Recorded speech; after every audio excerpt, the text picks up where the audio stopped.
Ito na po ang bagyong Krising at Habagat. Pinagsabay sila kaya super lakas ng hangin. Grabe. Pati ulan. Sobra ang buhos. Kaya kailangan talagang mag-ingat. Safe. Ayan. After ng ulan, ayan na. Baha na ang kasunod.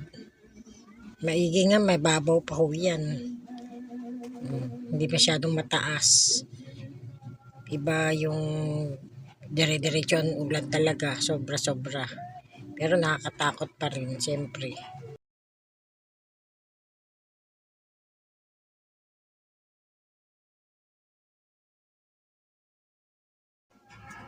Inabot na ng gabi. Yan, ulan. Hanggang ngayon, ginabi na.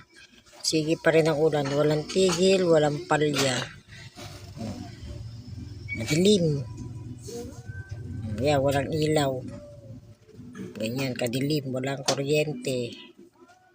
Para hindi delikado.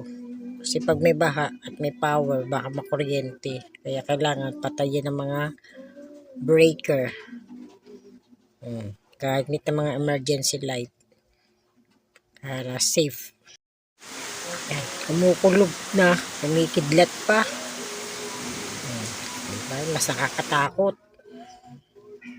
Ito ngayon, nilalabas na yung kotse. Kasi baka umapaw na sa labas. Bumaha. Baka tumirik yung sasakyan.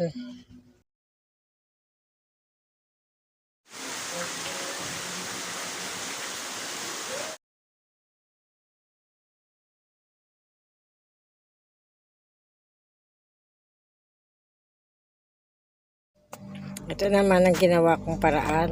Yung loft bed namin sa terrace, sa balkonahe, ayan.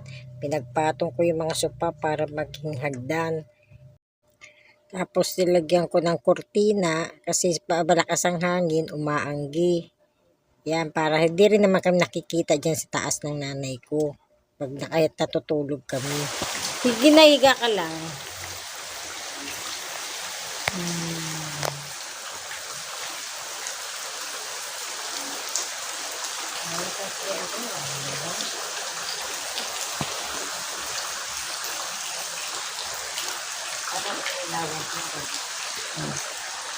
Yan.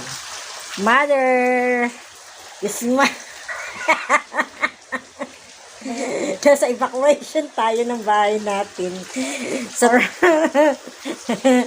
ayan yung mga aming sa Bataan. Ayan yung aming mga biskuit, kape, asukal, peanut butter. Andun yung mga thermos sa baba.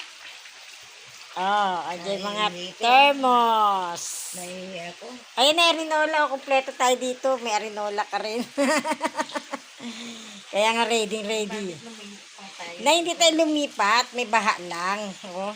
Pero at least hindi umakyat sa bahay. Nasa labas lang.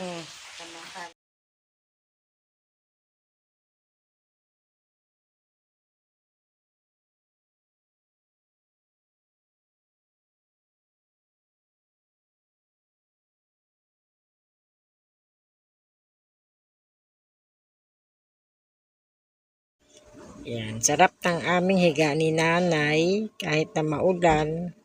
Pero safe naman kami kasi mataas naman yung aming loft bed.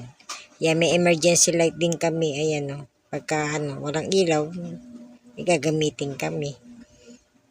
Thanks for watching, guys. Don't forget to like, subscribe, and share my YouTube channel, Maribel Madera TV.